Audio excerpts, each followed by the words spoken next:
L'exploitation des données de santé offre de multiples possibilités, notamment dans les domaines de la recherche, de la détection précoce des pathologies, l'appui aux professionnels de santé, l'amélioration de la prise en charge ou encore le pilotage du système de santé. Mais concrètement, comment le traitement de la donnée peut éviter des ruptures de prise en charge? Quelles techniques permettent une optimisation et une pertinence des soins? Comment les données permettent une amélioration des parcours et de la prise en charge des patients? Comment la mobilisation des données permet une médecine prédictive et une détection précoce des pathologies? Comment traiter les données pour améliorer la surveillance sanitaire?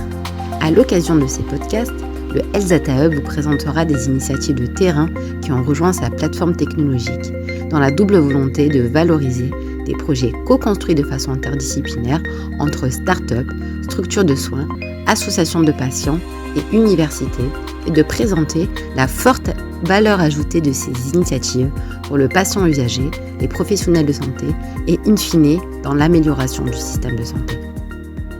Avant de rentrer dans le vif du sujet,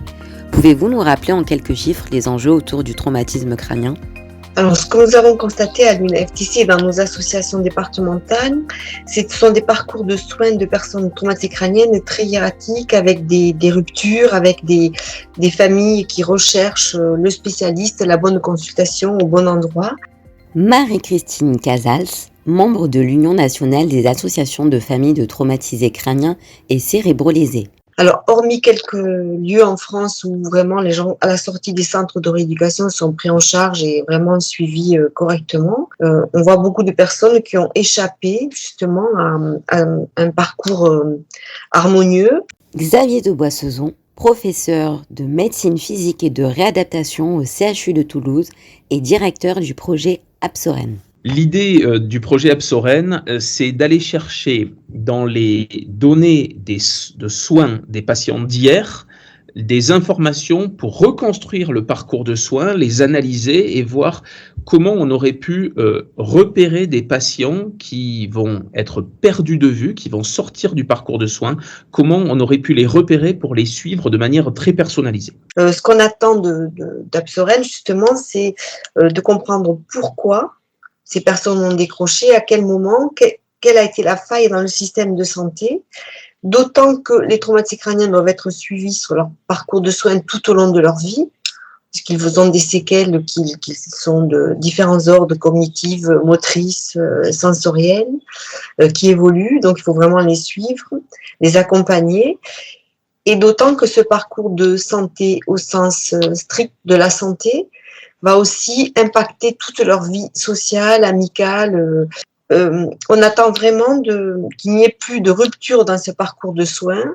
Pour aller reconstruire les parcours de soins des patients d'hier et mieux suivre les patients de demain, on va aller regarder dans les comptes rendus médicaux, les comptes rendus opératoires, les comptes rendus infirmiers, les comptes rendus d'assistantes sociales, on va aller repérer les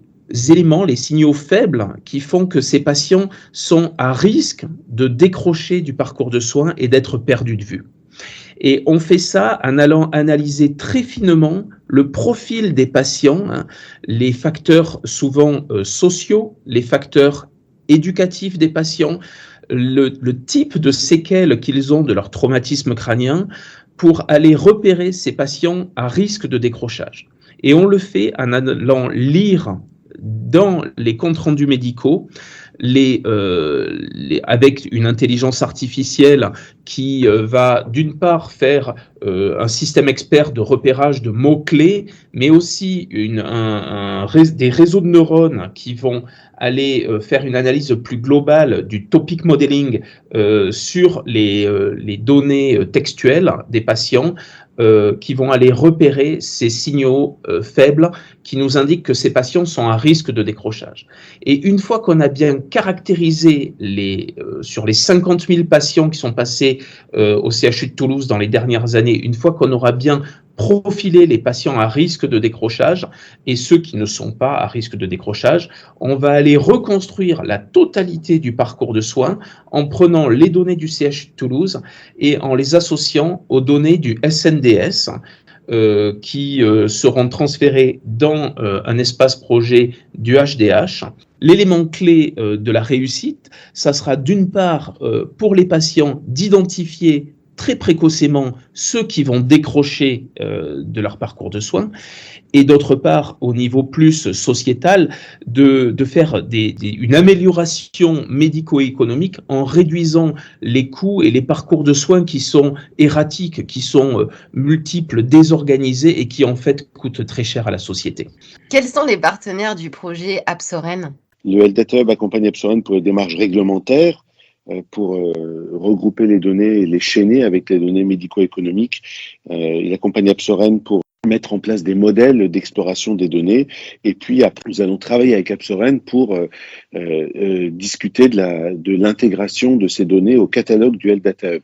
Roman Hossein-Konsari, professeur des universités praticien hospitalier à l'AP-HP et directeur médical du Health Data Hub. Pour la pratique de ce chaînage, de cette mise en commun des données, par exemple, l'accompagnement du Health Data Hub, ça va être la mise à disposition de scientifiques, de data scientifiques, qui vont travailler sur les aspects techniques de cet appariement de données. D'un point de vue intérêt général, la mise en place de projets tels que le projet Apsoren avec le Health Data Hub est une valeur ajoutée pour l'ensemble des gens qui travaillent sur les données, parce que les modèles qui sont créés pour chaîner les données du projet Apsoren avec les données du Hub pourront ensuite être partagés et pourront servir à d'autres projets d'intérêt général qui pourront émerger dans l'avenir. Alors, nous avons travaillé avec la société Collective Thinking pour développer le projet Apsoren. Et la société Collective Thinking, c'est une société qui a déjà une grande expérience de l'intelligence artificielle sémantique pour aller lire l'ensemble des courriers médicaux, les comptes rendus d'assistantes sociales, les dossiers infirmiers, et aller rechercher dans ces comptes rendus les facteurs de décrochage des patients traumatisés crâniens qui ont été pris en charge sur le CHU de Toulouse depuis 5 ans. On a été bien aidé par plusieurs aspects qui sont très importants dans l'écosystème toulousain.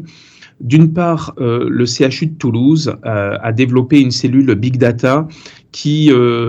essaye de mettre à disposition les données pour faire de la recherche et de l'analyse sur des gros volumes de données et les données de soins. Ensuite, il y a d'autres aspects de l'écosystème toulousain j'insisterai sur deux autres. D'une part, sur l'aspect pluridisciplinaire de cette recherche, avec une fédération hospitalo-universitaire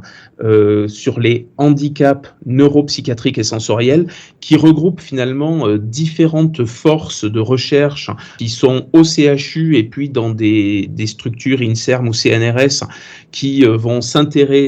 ensemble au traumatisme crânien et avec différentes cultures et différentes visions qui se regroupent autour du traumatisme crânien.